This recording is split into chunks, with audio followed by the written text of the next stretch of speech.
Hello and welcome. We're glad you could join us today for the complimentary webinar, Do's and Don'ts of Adding New Channels to Your Contact Center. Our sponsor for today is Five9. Now before we get started, just a few quick announcements. One, we will be recording today's webinar, and you can access the recording shortly after today's presentation ends. Just use the same link that you're using now to view our live presentation. Second, we are planning to save some time to answer your questions at the end of this webinar, so please feel free to submit them at any time directly through the Q&A function that you see in your console. Any questions that we can't answer live will be answered offline or in an upcoming blog post on ICMI.com. And speaking of which, before we go any further, I do want to encourage you to head over to the ICMI website following today's presentation. You can download a complimentary copy of a toolkit that ICMI and Five9 recently released. We've provided that link for you here below your webinar console. And there you'll also see a link for a Five9 blog post, as well as a link to take a brief post-webinar survey. And then another piece of housekeeping, right above your webinar console, you'll see the Twitter handles and hashtags listed on your screen. We encourage you to use them and be social, share what you learn, ask questions, let us know how we're doing. With that, it is my pleasure to introduce today's speakers. I'm joined by ICMI's Community Director, Justin Robbins. Justin has worked in a variety of contact center positions ranging from agent to senior leader. He's worked in and with inbound and outbound centers of all sizes and has also trained thousands of contact center professionals around the world. We're also joined by Meyer Adnadka, who's Vice President of Product Marketing at Five9. Meyer has more than 15 years of experience in the contact center industry and holds an MBA from Santa Clara. And you can learn more about both of our speakers in the bios that you see here within your console. So one final reminder before we begin today, we do encourage you to be social throughout the presentation. Don't forget to use these hashtags and handles and keep the conversations going. So again, we thank you for joining today, and I will now turn things over to Justin to kick us off. Great. Thank you, Erica. Have any of you ever thought about the stories you're going to tell your kids or grandkids in the future? I distinctly remember growing up the stories that I would hear about my parents having to walk 5 miles uphill in the snow, both ways, barefoot, to get to school. And I remember other stories about the things that they did that they're like, don't ever do this. Let me tell you about the time I stuck a fork in a socket, never going to do it again. I think about all of these stories, and I know with time there's been some exaggeration, and I know with time some of the details have changed and skewed, but it got me thinking about what are the stories that I'm going to tell. And you know, I've spent a lot of time working in contact centers. In fact, I've pretty much grown up in contact centers. I worked in my first one at the age of 12, and I want to say that one of the stories that I'm going to be telling my kids and their kids is, as we get older, is about what life was like when we only had the phone. You know what I'm talking about, and you know some of the experiences personally. You know the experience of being on the phone with someone tucked away in your bedroom with that person that you liked, and if you had a sibling or your parents or whoever it was, they picked up the phone, and that was the worst feeling in the world to have that happen. I think about my first contact centers and how easy life was when it was just about a phone call.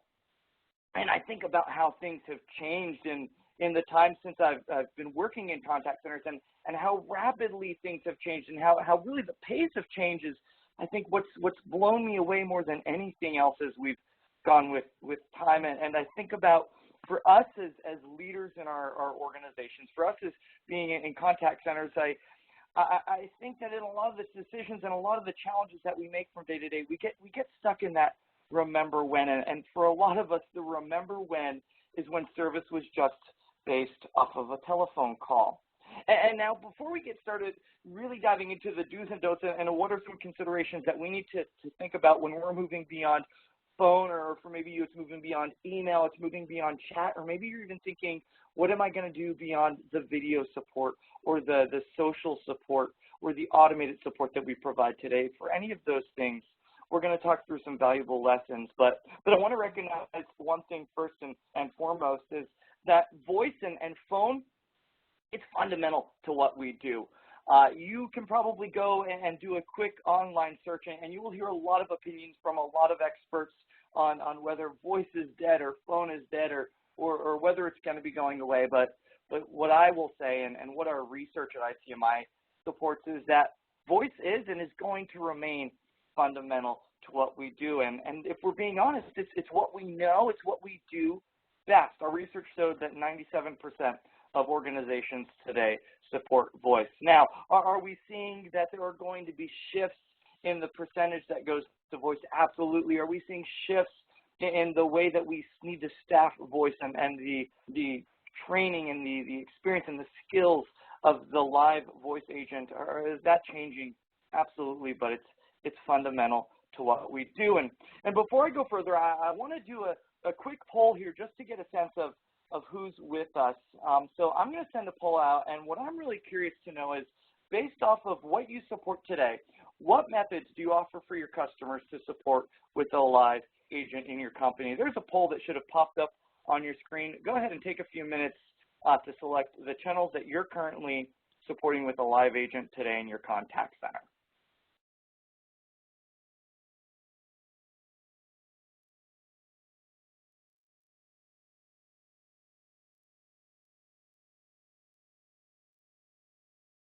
Looks like we've got some great responses coming in here. We'll give you just a few more seconds to get a sense of what's happening.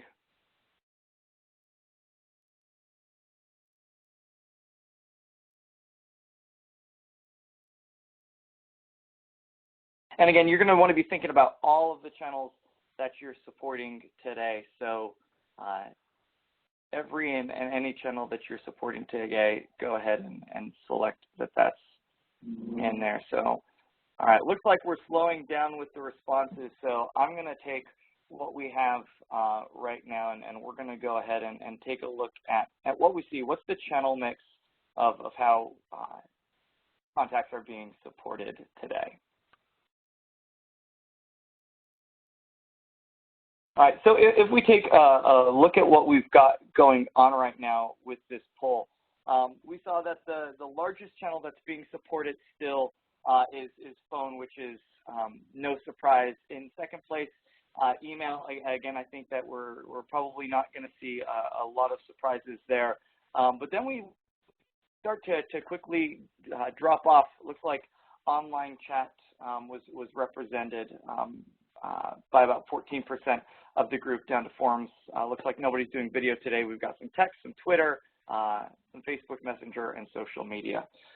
So really great to see this kind of diverse mix of channels that are happening here as we look to what's going forward. So we think about what we have today.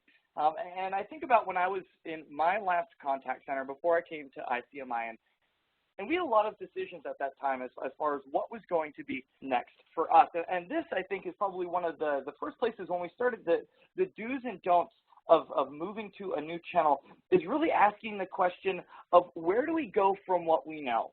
And for a majority of contact centers, when we're talking to them about moving beyond voice or moving beyond email or moving beyond web chat, there are a lot of considerations to make. And what I think is even complicated beyond the incremental steps that we used to take. For example, I remember at my one contact center when we were using voice and then email came out, we had some business discussions and we decided, okay, email makes sense for us. It was just one channel at one time, just one thing. And then a few years later, we started looking at some other ways that we could be using self-help and support as the web kind of grew. So we're, okay, just one more thing. And then we start looking at, well, web chat, what can happen with web chat? And then it's one more thing. And then there's an explosion from a social standpoint of now we've got multiple channels, multiple social mediums, and asking all of these considerations. And when I talk to a lot of contact center leaders, and I ask them this question of where are you going next? So if you're on voice or if you're on chat, where are you going next? And I said, really, Justin, it's kind of analysis paralysis for us. We find that we're sitting in this place of trying to figure out what should we do, what shouldn't we do. There's this entire list of we know we don't want to be here, or we know that we do want to provide this type of experience to our customers, but we don't know where to begin. And really, to me, the very first question that begins here is to support or not to support. There's an entire laundry list of channels. I had just a few of them on that survey, but there's an entire laundry list of channels of what should we be doing. So ICMI wanted to do the research because one of the things that we believe is we're in the business of serving people who serve other people, right? All of you contact center leaders, you are in the business of serving your customers. And so I want to make sure that we at ICMI can serve you well. And we knew that a lot of organizations were having this question of, okay, so we're supporting phone, we're supporting email, we're supporting chat, but what do we support next? Should we go with all of the channels? Maybe any new channel that comes out, that should be the channel that we support in our organization. Or for other organizations, it's incredibly conservative, and they're thinking, we do phone well, or we do email well, or we do web chat well, and that's it. We're going to stick to what we know, what we can do well. So ICMI did the research, and what we did is really we didn't just ask you contact centers. We didn't say, what are you supporting? We didn't say, what would you like to support? We didn't say, what do you think your customers want supported? We went beyond that. We asked you those questions, but then we went to consumers, and we said, tell us.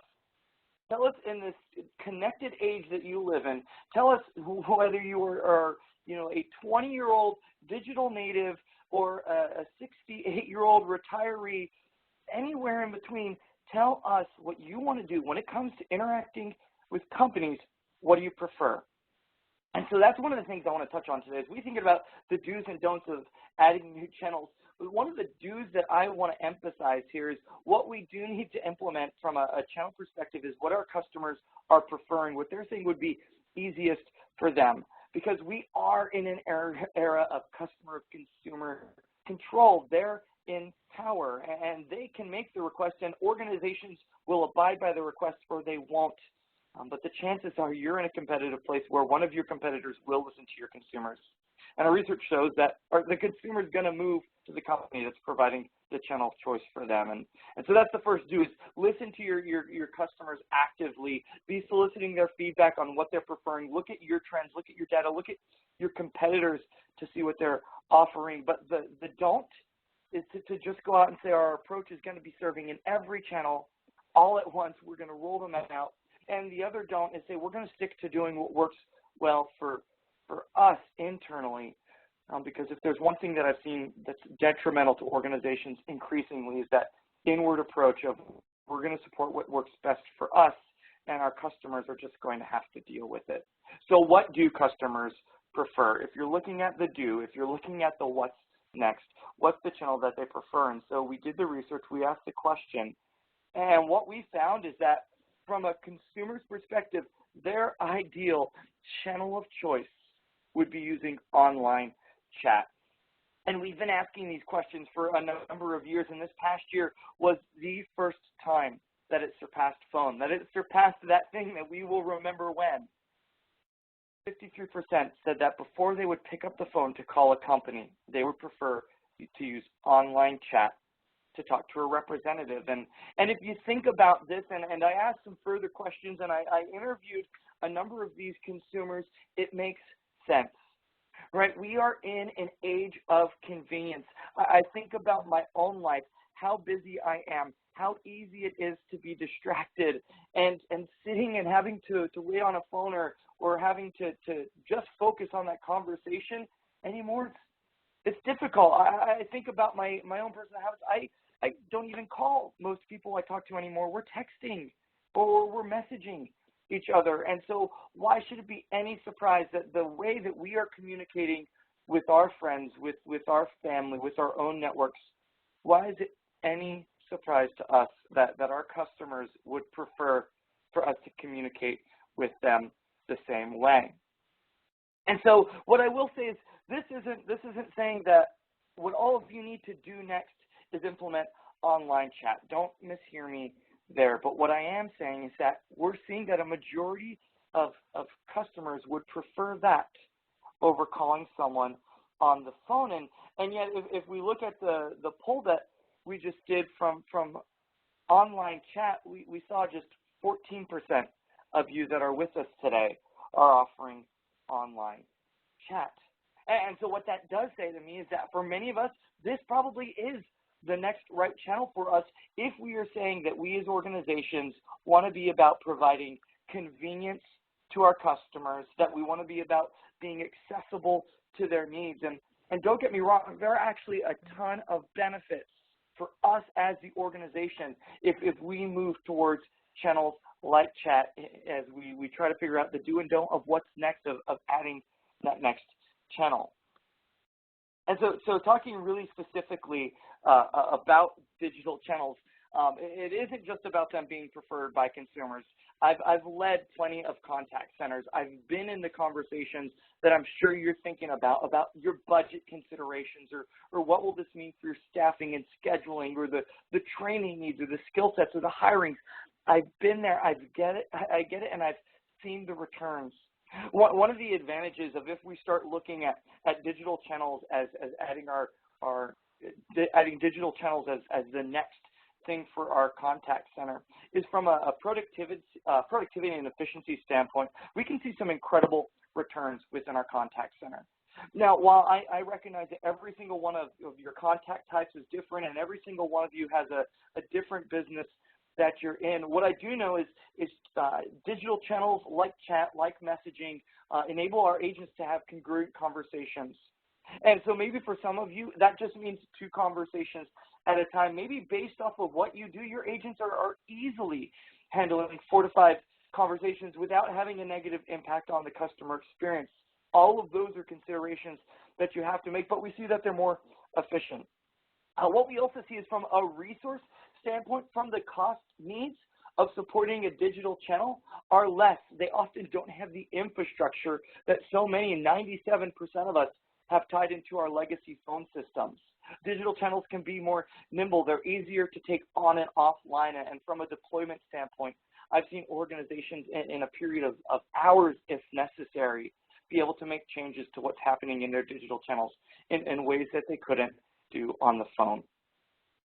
And so that's my case there for the do of when adding a next channel. What's one of the do's is to look digital, but look in a digital way that makes sense, not just for your organization, but for your customers. And I'm going to pause here for a minute because I want to do another poll because I know something else that you're thinking here. You're thinking, okay, Justin, well, what we've got already today is a complicated environment, and I'm not surprised. And you're thinking adding more channels, that's probably going to mean more work for our agents, more to navigate.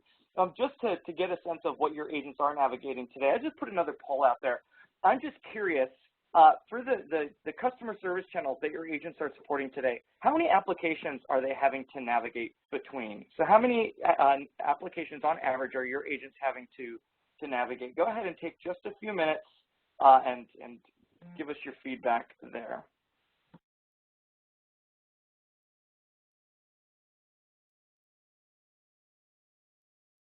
While you're doing this, I will say it's really interesting for me to, as I'm touring contact centers, to watch this process. In some cases, it's really impressive for agents who have a lot of systems to navigate. It is so amazing to watch how seamlessly some of them have done it and how they've really just, second nature know where they have to expand, collapse, and move things around. And for others, I see it become a real roadblock where it's more complicated than it needs to be. The agents are unnecessarily taking all these steps. There's all this effort, and on a back end, from a data management standpoint or from reporting, you've got all of these different systems and processes that you have to pull together. So what we're going to do is going to go ahead and, like we slowed down here, so I'm going to head and finish this, and we'll take a look. So what we saw here is that the majority of you, 39%, have agents who are in 4 to 6 systems, which is about on par with what our research has shown. We have another 35% are in 2 to 3 systems. But then we've got a number of you looks just over 20% are 7 or more systems, 3% even 15 or more systems. I will say I was in one contact center recently where they had 23 different systems that their agents had to navigate in the course of their interactions. And so don't get me wrong, I get that it's complicated. I get that there are concerns with adding digital could mean even more challenges, more frustrations. Before we go further, I have one more poll that I want to do here, because thinking about new channels, another challenge that I know that we have as organizations is getting the data and the insight to effectively make decisions on, well, Justin, we want to listen to our customers on what channels they prefer, or we want better insight on what channels we should be serving, but we're not able to get the right data to do it. So just out of curiosity, I'm going to throw one more survey out for all of you. Just curious, if you were to think of the top data collection challenge facing your contact center today, what would it be? Your top challenge in getting data, what would it be? Go ahead and take just a minute to think about your response there.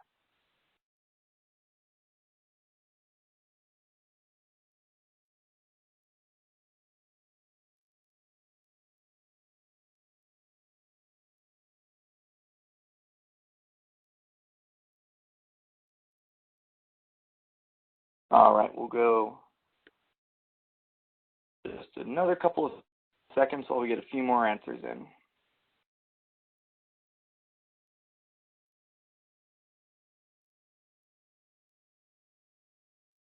I remember from one of my contact centers while we're still responding, one of our data challenges was actually too much data. We had an overabundance of it, so much so that on a daily basis, one of the managers had to report a stack of papers that no kidding, probably stood about as high as a soda can would on a desk. And I couldn't believe, I mean, did we really need this information? And it was, yes, absolutely, it has to get reported to our group vice president, and they share it with the executives. And I remember calling through those reports, and I'm thinking, I bet they don't read this information. And so I played a nasty trick, and occasionally I would pull random pages out of the report, and slowly I pulled more and more pages out of this report till it stood about maybe an inch high. And it was then and only then, after this thing had significantly gone from the stack of paper, and it was only because the manager realized that their inbox was much cleaner than it used to be, did they realize that we had stopped taking the information out. So maybe for some of you it's too much information, but let's take a look at what survey showed for us. And looks like for a lot of you it is. It's too much data collected from too many sources and no good way to consolidate it. I absolutely can understand that one. Too much data and no time to manually parse through and report on it. Absolutely as our top two challenges there. And it looks like number 3 is too little data because of a poor CRM or agent desktop. So thank you everybody for sharing those. I just published those out so you all can see those for your reference as well. Really, really interesting stuff. So what I'm hearing here is that we have a ton of information for the most part, but we just don't know what to do with it. And so I want to just talk through a few ideas of what are some do's, what are some don'ts if you're thinking that consideration of we want to make more informed decisions off of our data. We want to provide the channels that are going to be the best match for both our customers and our organizations alike. I want to talk you through a few places that you want to look at for getting insight from your data, for making decisions on what really is the right best channel for you. First place that I recommend that you begin is actually within your customer segments. And you probably know what these are. Maybe you've identified them as core personas. Maybe it's the way that you route through your IVR or routing system that you have today. But look at your different demographics of customers.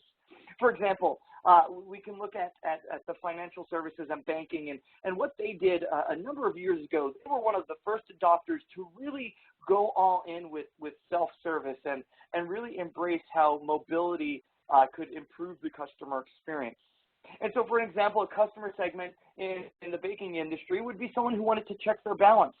And if we think back, there was a time when if you wanted to check the balance on your account, you either went into a brick and mortar banking location or you called and had to talk to someone on the phone.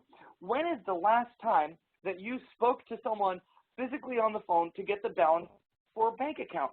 I'm going to bet you can't remember because it's either in an app that you have on your phone or it was automated through their IVR. And so for your organization, you have to work through those segments of asking, who are these groups of customers? What do they really want to achieve? And what's the best channel to get it done? Maybe it will be self-service. Maybe for you, you are a resort, and you know that most customers are booking their vacation experience on your website, but they have questions.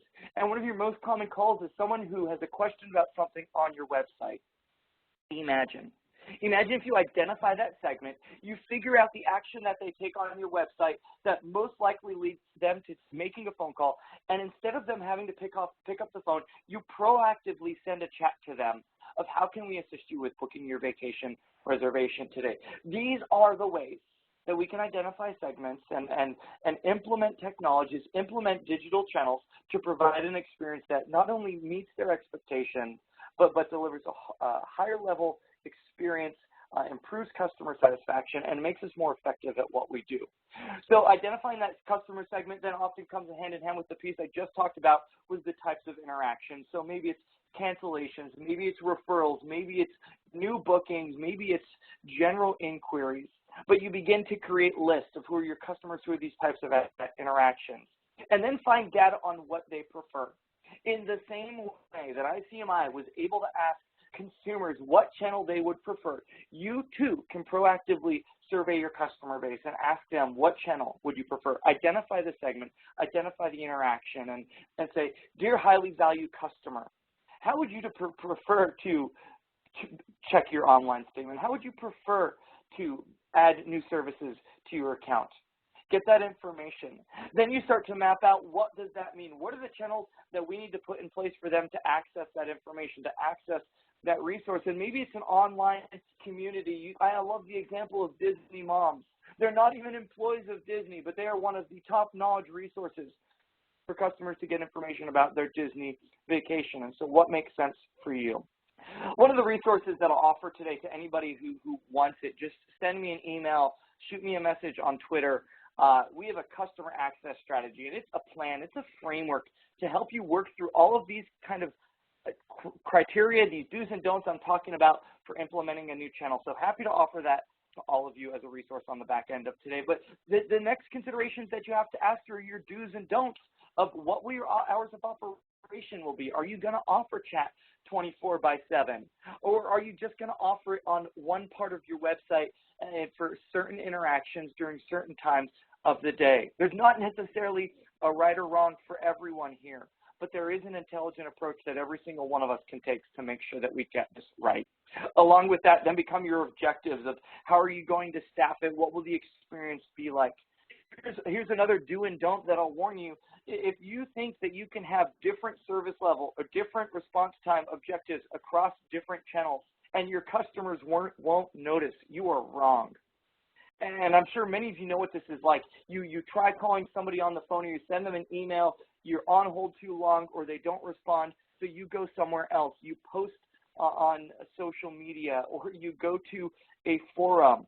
And if they respond faster there, they have now conditioned you to use that channel over something else. And so unless you want to condition your channels to your customers to use a channel over something else, be very cautious about setting different service level and response time objectives across channels. Again, the list goes on of considering the way you're going to route information, the people and technology resources you'll need, the information that you'll have to get for any one of these interactions, as well as recommendations on how you can continuously improve these channels. Things may also include conducting customer journey mapping or building more guidelines for deploying these channels. And what I will say here is if you are considering a new channel, would love to get that access strategy in your hands so you can start thinking through methodically what are the questions that we need to ask, what are the considerations that we need to make so that the next channel for us is the best channel for us rather than one that we respond to because we feel like we have to or there's a request from an executive or it's what everybody else is doing. I would love to equip all of you to make more intentional decisions. Now, I said a lot about digital, and I've got to be honest that is where the customer experience is going. We as contact centers, if you aren't there yet or you weren't sure if this is where we're going, our customers are wanting to interact with our organizations digitally. And yes, there will always be the need for the phone, and there will always be the need for the live agent. But as I look at someone who's led many contact centers, I would say that now more than ever, technology is a critical linchpin for us to be successful at delivering on these expectations and new channels. And so with that, I'm really excited that Meyer is here with us today, because would love for him to share what he's seeing at Five9 and how they're seeing organizations who are trying to figure out the do's and don'ts of new channels, how they're using technology to support that plan. Thank you, Justin. Incredible amount of good data that you shared. I'm really happy that you're able to sort of share your wisdom. You've seen a lot of contact centers in your time. You've worked at them. I've observed more from the vendor perspective, a lot of sort of the situations that occur. And I think the way I want to piggyback on your conversation is sort of figure out what is realistically the game plan for folks who are having this conversation within their companies about how to add a channel.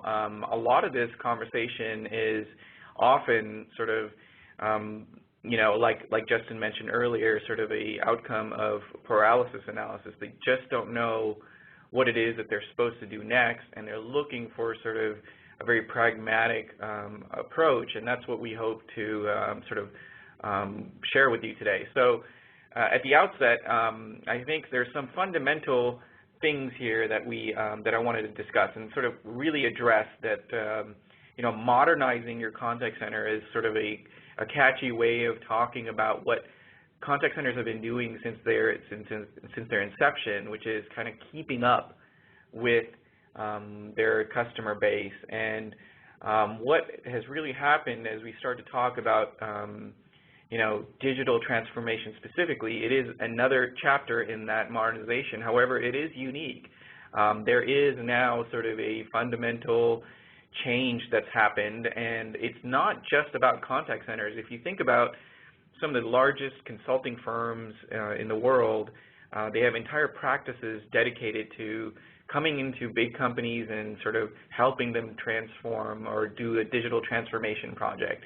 This can include all sorts of departments throughout the organization, including sort of finance, marketing, all these other departments that have that are not customer-facing and don't necessarily have the same customer-facing challenges in terms of channels. But at the underlying, it's something that's being recognized across all business environments.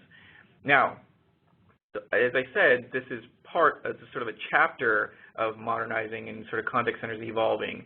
But the unique thing here is it's not just the next step. It's really kind of how fundamentally contact centers are not allowed to sort of wait around and sort of pick and choose when it's right for them.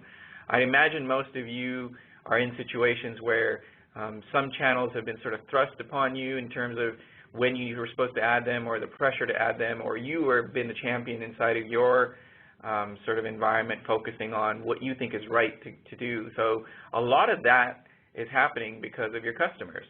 The consumer, as Justin pointed out, is really running the conversation now. And I think a lot of this started maybe about 8 or so years ago when social media really took hold within the customer service environment, where it really showed that consumers can control the conversation between them and the organization, and organizations can't just rely on kind of sitting back, dictating hours and processes and having consumers kind of conform to their rules and protocols. So since then, social is really was the red herring, but the broader issue has been about sort of how consumers now sort of think about their role in the conversation and really feel like they can dictate the terms much more and not have to wait for the customer service department or the business that is the brand behind that sort of dictating to them. So that's been a big part of the when. How has often been about sort of keeping up with channels, and You know, I think we've gotten to a point at the digital side where we can sort of look at a few different ones, and Justin's done a great job with his research to highlight how chat is really sort of fit in really well with the next most sort of applicable channel for many contact centers. And the when is really, I think, you know, often with contact centers, too late. It's often sort of a catch-up game. And now that consumers are running things, I worry that most contact centers are going to get left behind sort of in that old adage, you know, if you're using service as a differentiator and you don't offer sort of the latest and greatest service and on the terms that consumers demand, you can't wait to add it based on your own sort of technology roadmap or your own sort of business plans. It's really where you would sort of have the most risk of losing customers if you're not keeping up with them. So, you know, I think about things like Alexa and chatbots and messaging platforms, and these are things that, you know, is often sort of considered very average peer-to-peer communication styles or technologies that allow consumers to, you know, leverage sort of modern ways to communicate with each other or with sort of, you know, computers. And this is, again, all in the name of convenience and consumer convenience. This all needs to be folded into how contact centers are thinking about how they're making it easier. So then finally, we talk a little bit about, you know, elevating the role of customer experience to the business, sort of the folks that make business decisions. And again, going back to my last point, if customer service is really intended to be a differentiator, as it is often claimed to be in many businesses, internally, organizations will need to come together to make these changes because it's a massive organizational challenge and often no one department, and we're watching now sort of contact centers have dotted lines to marketing organizations as well as sort of brand new types of organizations that are dedicated to reporting to a CXO type person who really isn't just thinking about the operational aspects of running the contact center, but the business impact of providing good service and how that involves not just the technology arm, but also some amount of brand and marketing, and also really extends throughout the employee base, if you will, to be involved in providing that best customer experience. So I think the first step in a lot of this is identifying your customers. And, you know, Justin did a good job of sort of talking about how you can leverage your technologies to sort of figure out how best to segment your customers. And I'm going to take a step back and talk a little bit about how consumers have changed. I touched on it in a little bit, but this graph here is really intended to sort of stir some thoughts around how this is not a conversation just about millennials and consumer behavior. This includes all of us sort of evolving with the times in terms of the technologies we use and what we consider acceptable and not acceptable. So the first point right out of the gate is mobile and web first, and this is a very important perspective for a technology vendor to have. So we live in, you know, in an environment in the contact center industry where again, we've sort of brought along the telephone rules and the telco sort of infrastructure along for the ride and have it dictate sort of how we extend out the contact center's reach into other channels. But if we had to redo all of that and think about it from an infrastructure perspective, it's really the digital, mobile, and web channel that often now is the first step and often in multiple steps involved in this experience. And much of this happens without an agent involved in terms of the experience they have with the website or the experience they have before they escalate and how you sort of organize your presence online. So knowing that your consumers are often searching for answers, going on your website, trying to figure things out, often trying to avoid that sort of call if they can to see if they can solve the problem conveniently through a mobile or web device is a big part of how you should be thinking about where you need to be. This is not a secret. I'm sure many of you understand this quite well. But if I look at the arena, the current arena around especially mobile service, it's still very light, still a lot of room to catch up. No one has really cracked the code in terms of how to provide sort of really stellar mobile service. We're often still deferring back to kind of phone-like service now on a touch app or a mobile website. So this is a really critical part to think about, and we at Five9 really focus on that as a part of our design. The next element here, and the next couple elements, are much more about sort of things that the data that Justin was able to pull for us through the latest research at ICMI around behavior. And this is, again, not just about millennials, but it's about how you and I and our, sort of the next generation, if you will, but everyone sort of think about what service is. They often go into situations not liking service, and for two key reasons. The first one, really, the 74% number really highlights that's not done in a very timely manner. And then the next one, 62%, is really, it's highlighting that it's very inconvenient, that they had to go through a lot of effort and a lot of steps. I think these are fundamental things that we are now trying to sort of grapple with in terms of technology, and trying to focus on how to make the agent sort of the first and last touch, and make them the arbiter of that communication, the front line, to give them the power, the autonomous power, to make it more convenient and much more timely to resolve those issues. So at Five9, when we design the product, we really focus on, again, sort of empowering the agent to be able to provide that sort of service to that customer in a much more convenient and timely manner. The last point is also related to that. Over 50% say that their recent service was very difficult. Again, often going through multiple steps, often not finding or being able to leverage their channel of choice.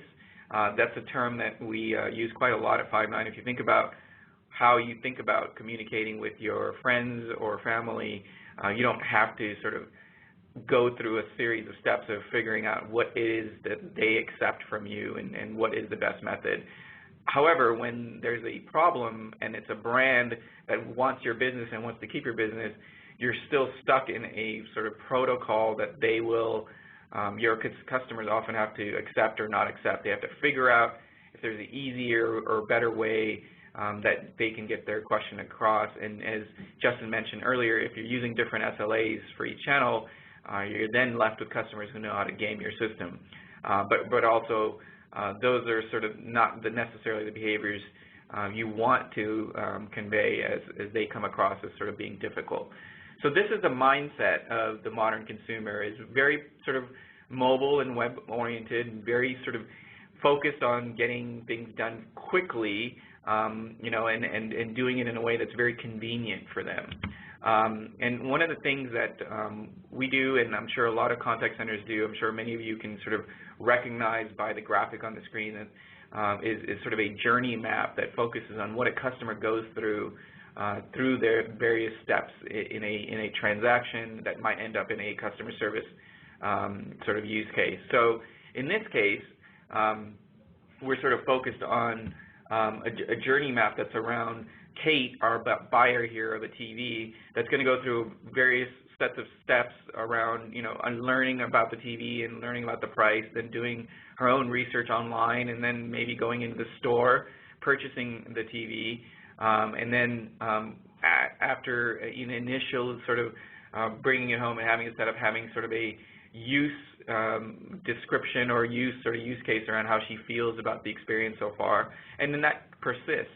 There may be some problems later on, or there may be a lingering sort of satisfaction that happens over time, and that journey then loops back around through some level of renewal or advocacy back to sort of a loyal customer. So often these steps are what a customer thinks and goes through in that various steps of a journey. So if Kate here was thinking about buying this TV, what she might notice is that through various stages, what often happens is you're kind of trying to figure out what is their experience and how are you leveraging these moments to best create positive experiences for your brand. So if I take that a step further and kind of walk through a literal example of Kate buying a TV where kind of everything went wrong, and oftentimes this is unfortunately the case because these systems and these steps are fairly disconnected. So, for example, if she sees an ad in a paper, or it might not line up with what's being posted on the website, which might not line up with the model that's actually in the store.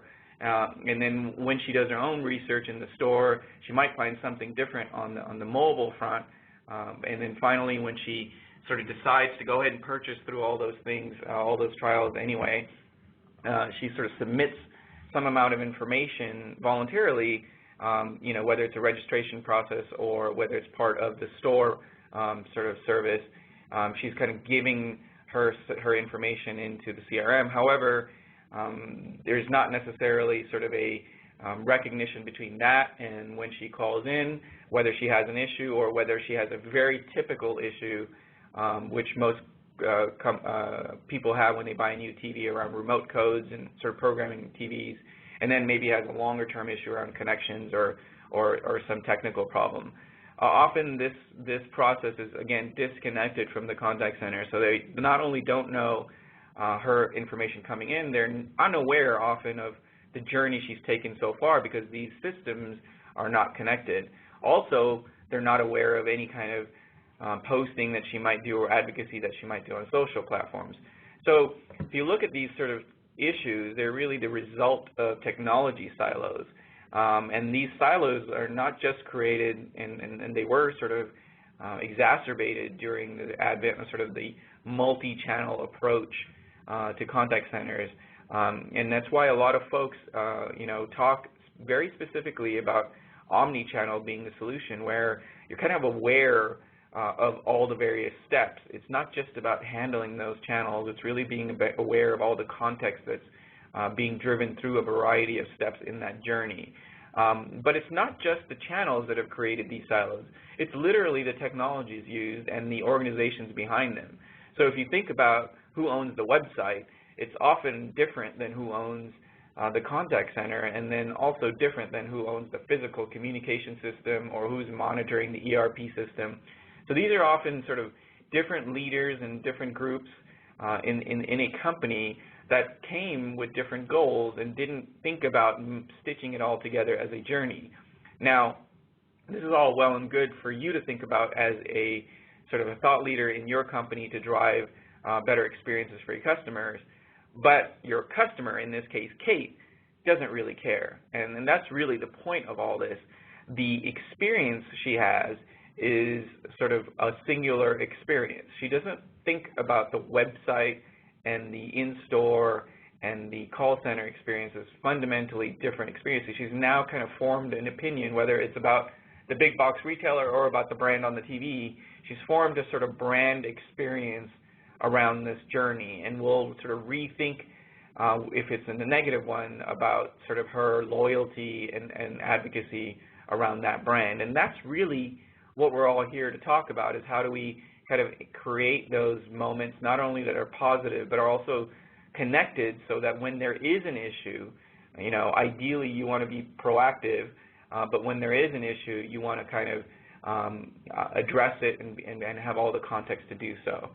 So at Five9, we're really focused on that, and one of the things that we have done recently during last year is come out with a brand new release that creates a lot of these capabilities. Not only have we created an omni-channel platform, we've focused around the digital channel, we've focused around the website, and we've sort of leveraged web analytics as well as sort of natural language processing and sort of the ability to add layers of context easily to the agent screen, as well as create a platform that's much more predictive and proactive. So if we think about what that means to someone like Kate, it means that when she's on the website doing research, there's kind of a proactive chat noticing that she's displayed a certain amount of behavior. And then when she goes to the store, there's sort of a personalized treatment and a more predictive outreach around typical problems or common issues around remote codes that sort of sent to her email box now that you have her information. And then when she's doing some kind of social advocacy, that the system is aware the agents are aware, and maybe there's an automated sort of thank you note around her participation. So she feels not only are you solving problems, but you know her and you care and you're involved in her journey throughout. So as I sort of think about how this actually looks, and I'm sure most people are mostly curious about what this looks like, we focused a lot around making all this context readily available for the agent. So this is a view, this is a single view of a interaction that we're having with Kate, and the agent has clicked over to the History tab, and you can see kind of going vertically down the lifetime journey that can be quickly visualized to the agent and drilled down upon, so they can get a full picture of this journey. They can also use elements of this that are kind of highly visualized and sort of color-coded so that they can personalize that conversation and give Kate that much more rich interaction. And this goes sort of across the board for us, regardless of channel. So we're not just talking about chat and email. We're talking about social, video, and the ability for our agents to escalate easily between these things, which is kind of critical, along with carrying context throughout the entire journey for you to really provide that sort of digital, omni-channel, and personalized experience. So that's just a quick snippet on what it looks like. We have a demo up on our website. You can see more of that if you'd like. That kind of runs through the product itself. Quickly to summarize, I think the point that I was making earlier around making this a strategic imperative, I think everyone sort of gets why it needs to be, and I think the point here is really sort of being the champion, using all the data that we're suggesting around loyalty and sort of connecting the dots in the experience to really create a much more of a strategic imperative that brings together multiple departments and drives a much more business conversation with your leaders. So the contact center isn't just a function and not just treated as a cost center and not just as a complaint center that is sort of keeping up with the volume of complaints, but more focused on creating more positive experiences and driving a much more business impact. So finally here, I'm going to quickly touch on the approach. We've talked a lot about sort of the product. One of the things that I want to underscore with Five9 is we take a very agent-centric perspective.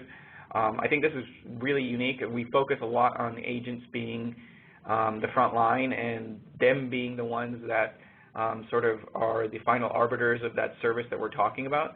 So really empowering them with a lot of context and a lot of visualization that allows them to feel the autonomy to complete each transaction and stop sort of the transfer loop or are constantly having to look to supervisors or look through, as many of you said, 4 to 6 systems to get answers.